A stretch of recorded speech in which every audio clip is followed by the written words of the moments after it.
Hello, I'm Casey Aiken, and this is 21 This Week. Coming up next, County Council scrambling to restore its credibility, appoints temporary planning board. Council condemns antisemitism. Will there be any surprises in the upcoming local elections? And finally, will there be a red wave or a red mirage on Tuesday? Our panel of insiders will give you the story behind this story. We're joined by former County Council member Nancy Floreen and Secretary of the Maryland Republican Party, Mark Uncapher. Stay tuned for these stories and more on the next 21 This Week.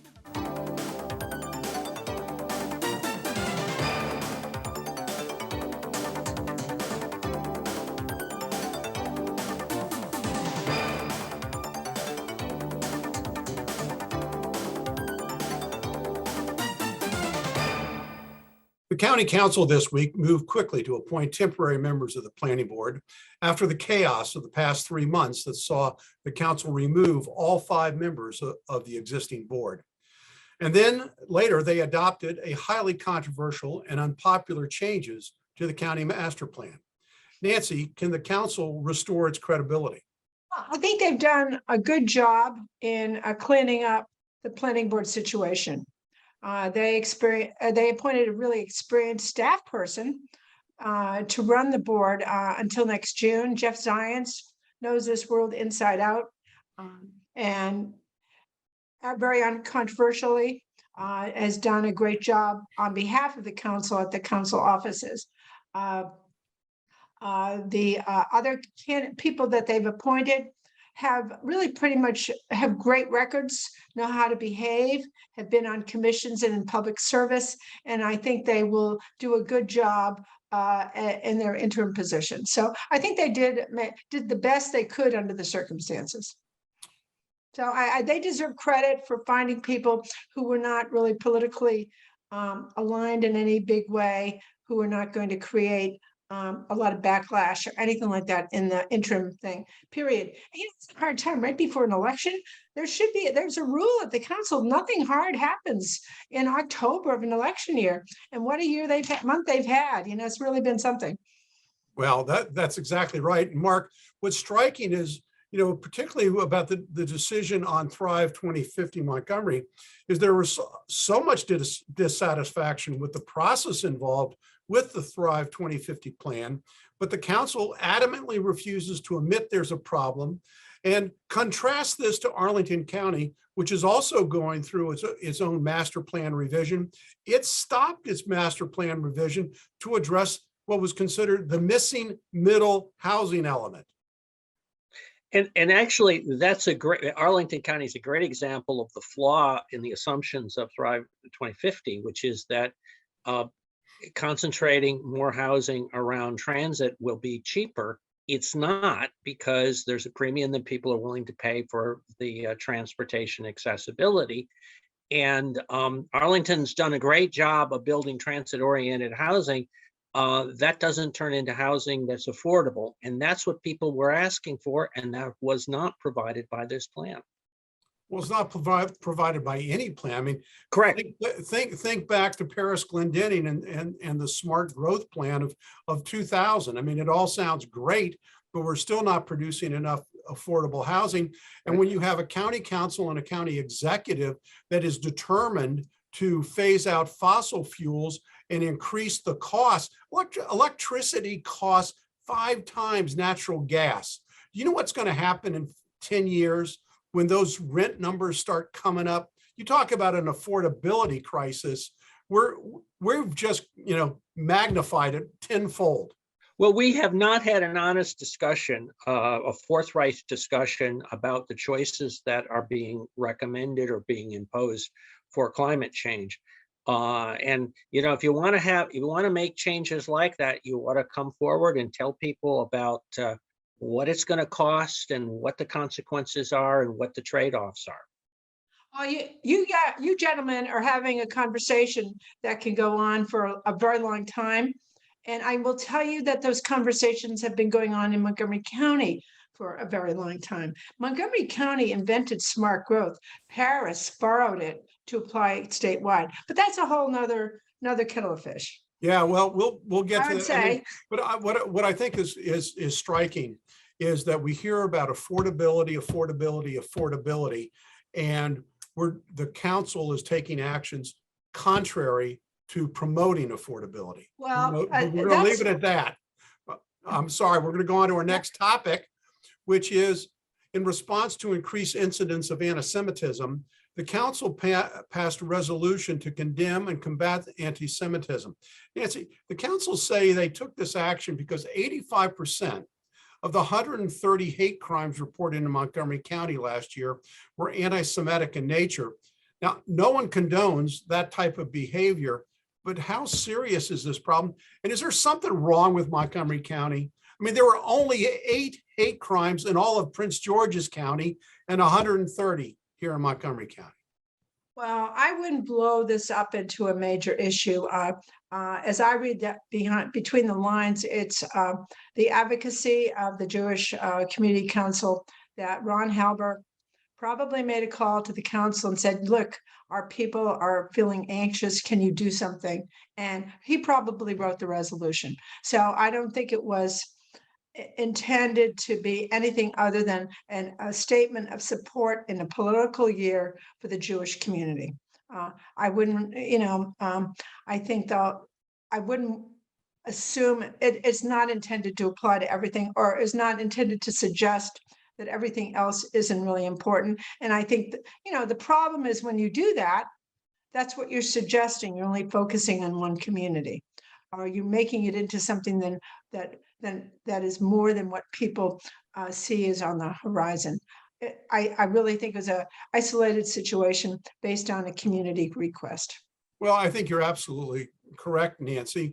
There is a lot of violence that are being committed out there. And Mark, in addition, there have been Christian churches here in Montgomery County and pregnancy centers across the country that have been attacked. Well, and I think as a society, and both the left and the right, we've got to get rid of the sort of sometimes double standard that exists about politically oriented or group oriented or bias oriented violence. And I think in particular this past summer of the response to the incidents with Brett Kavanaugh, who lives in Montgomery County and is being protected by Montgomery County law enforcement, there was a bit of a shrug of the shoulder from folks who frankly don't like Brett Kavanaugh and don't like the Supreme Court about the protection being afforded him. And I think that in light of the horrific attack on the wife of the speaker, we really ought to rethink that double standard and recognize that public officials and their families across the board, whether we agree with them or we don't agree with them, are worthy of appropriate protection.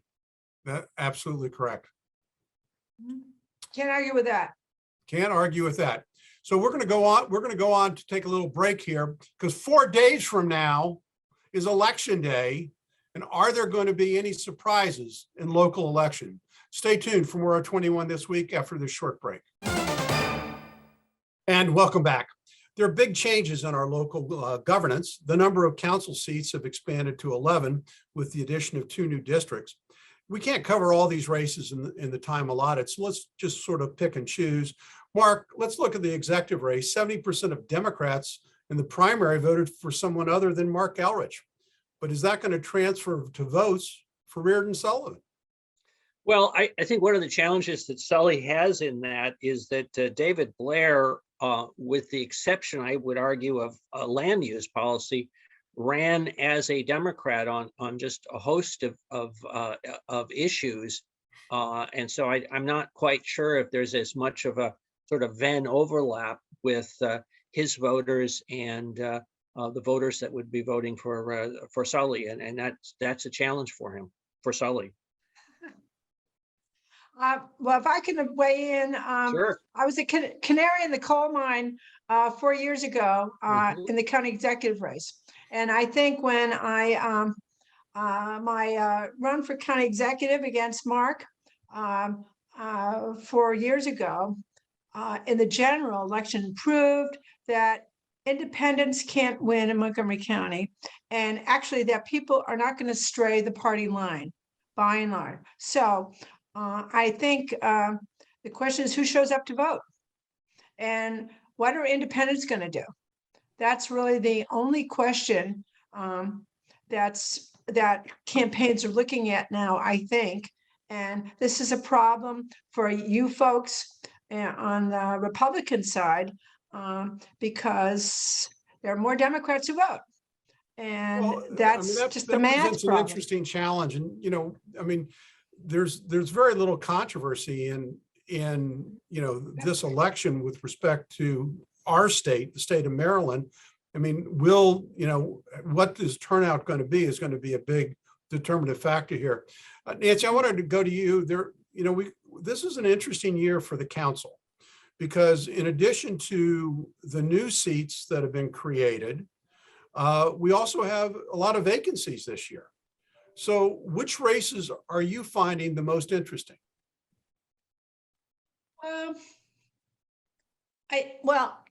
I have to tell you, I think the issue of which races are most interesting were resolved in the primary. Again, do the Republicans have the steam? And have they been able to do the fundraising and the communication that they need to do to persuade voters to go on their team? That's the challenge for people. So again, I think it comes down to simple numbers of party votes. That's going to decide it. Nothing more than that. I don't think there are really any issues that people are burned up again. You know, for folks who are really in the know, you might have an issue about Thrive or whatever, or cost of living or traffic, you name it. But I haven't seen that listed as campaign issues. And I'm a Democrat, so I haven't gotten a piece of political mail since the primary. And I think, at least on the Democratic side, they don't spend any money anymore. By and large, it's a waste. It's not necessary. The question is, what's happening on your side of the equation? I leave it to you. So, Mark, before I go to you, I'll just say that I had a conversation this week with one of the candidates, and I was really surprised when I asked this person what their main issues were. They really were touching on national issues, and I thought, you know, where is your, you know, given especially the district they're running, and I said, why aren't you running on crime? Why aren't you running on the lack of education in your district? Because, you know, the people you represent have had terrible test results coming out. So I would think those would be the issues people would run on. So which races are you most excited about? Which one do you think, which of your candidates is doing a good job? Well, there are a couple, and they both have sort of distinct approaches. Missy Carr is running for state senate in 18. It's obviously an uphill race, but I think she's kind of talking through the issues and out Who's she there. running against, Mark? State senator in 18. That's different Chevy Chase. And so I think she's running a good campaign. The other approach is Dwight Patel, who's sometimes a participant on this show, was taking a different approach, which is he's running as a Republican and as a conservative on his issues. I don't think he's necessarily expecting to win on that platform, but is using that as a platform to talk about the issues, including the national issues, and talking about crime, and talking about the economy, and talking about education, and a big focus on STEM education in Montgomery County. So you kind of have two different approaches that candidates on the Republican side are taking. Well, Dwight's, Nancy, as you know, running for countywide office. Countywide at large. That is a tough challenge. Yes. To run. You have to have money, and you have to really knock it out of the park. You have to show up. You have to really work like this is the most important thing on the planet. I don't see that happening so much anymore. And this is a challenge. I will say, I think it's a shame that there aren't Republicans on the council, and I don't think they're going to be there. But I do think it's a shame, because I think at least the ones I've worked with, we've had them on the council, have been good, solid people, and they reflect our community. Well, the last one on the council was Howard. Howie. Well, that's how I served with Howie. Yeah. And I served with Betty and Cranky. He was elected in 2000, Nancy. I'm old. That's a lifetime ago. I know. I know, it's sad. Anyway, as we're going to close out this section, I'll say that I have a very particular bias in favor of my leadership Montgomery classmate, Marilyn Balcom, who's running in District 2. Marilyn has been is a very level-headed person. I think, she'll, she may not be a Republican, but she'll bring a different flavor to the council. I also like the race in District 4 where Cheryl Riley is running, and in District 5 where Kate Woody is running against Kristen Mink. I think those are going to be interesting races. Like you all, I think it depends on turnout, so we'll have to wait and see what's going on. We don't have time to really get into the General Assembly races, so we're just going to go on to the real meat. This is about meat, and that was the potatoes. This is the meat, which are congressional and Senate races. Mark, let's first get the Maryland delegation out of the way. Any changes? I think there's an excellent chance in District 6. I know the conventional wisdom is that David Trone can spend so much money. Candidly, with lots of money, sometimes there's a point of diminishing return. District 6 is it's depending who you talk to, either a D+1 or an R+1 race. I think that Neil Parrott has an excellent chance winning there. There are two other competitive races that in a wave election, Nick Ambrose's race against Dutch Rufusberger is another one that could also change as well. Well, and Nick Ambrose is a past contributor here on 21 this week, so of course we wish her well. Nancy, what do you think about the delegation races? Any upsets there? Well, not in Montgomery County. I think it's unlikely. Again, it's the same principle as with the council in terms of voter turnout. But I think there are unlikely to be these Montgomery County delegation changes. Statewide, I defer to others on. All right, well, let's talk about let's put on our pundit hat here. And the question on almost everyone's lips these days is, will there be a red wave or a red mirage next Tuesday? Simon Rosenberg, who's the head of the progressive think tank Indian, had this to say on Politico. What I'm telling you is that the narrative about this election, about there being a red wave, there isn't one. There's never been one. Mark, is he correct? Well, it's interesting. There are not a lot of progressives or Democrats who are predicting that the Democrats are going to hold the House. And I think any election in which one of the houses changes control is a really big deal. Yes, but part of it is perhaps an expectation issue, which is that the House has been conceded for such a long time that we're kind of taking it for granted. I think it's highly likely that the Republicans will also take the Senate as well. So you've got two houses of Congress changing hands. That's a pretty big deal. So Nancy, to contrast what was just said by Stuart Rosenberg, another pollster said, we are one statistical error away from having a major Republican sweep. What do you think? Well, I don't believe in polls. And I don't particularly believe in the way people present the statistics. But it's done to achieve a certain result. So, you can play with the numbers the way you want. The real issue is turnout, because people are going to vote party line. So the question is, how many people care enough about anything to show up and vote? So that's going to be the real issue, how effective the parties have been in generating turnout, because I don't think issues matter to people, because forgive me, there are nutcases on the ballot who may well win, and people really don't know much about them, but they will vote party line. The question is, how many will do that? They're not going to vote for the other side. The best you're going to get from people who don't like a particular candidate is they won't vote for them, but they'll vote for everybody else in their party side. And that's your challenge. That's the challenge of politics these days. And the other that really is to beat the other side. Not who the candidate is necessarily, but to win. It's not policy anymore. It's not issues. Oh, I think It's very much issues. This is as Oh, good. I'm issue-driven. glad you feel that way. This is an We should issue-driven, have dreamers out there. I wish you were right.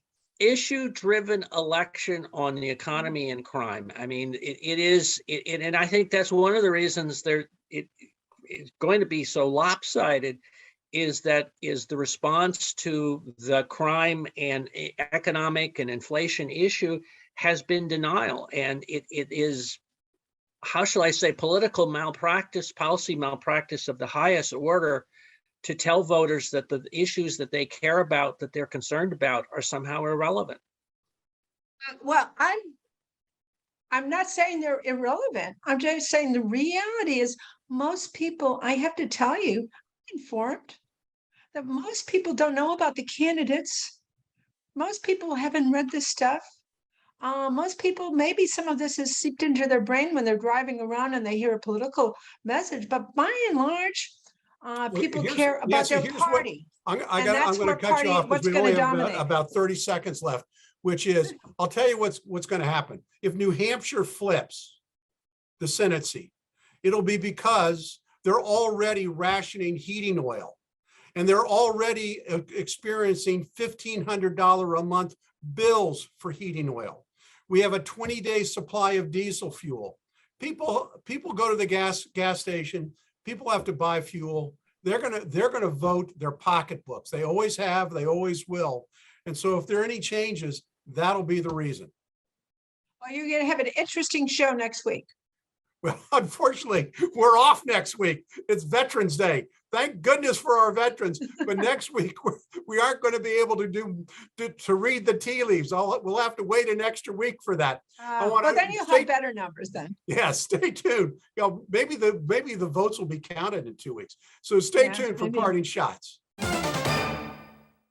And welcome back. Now with Parting Shots, Nancy Floreen. Well, I would say to our viewers that you forfeit your right to complain if you don't vote. So please show up and vote on Election Day on Tuesday. It's really important for our community. Even if you're not that engaged, even if you don't care too much, it's really important that you show up.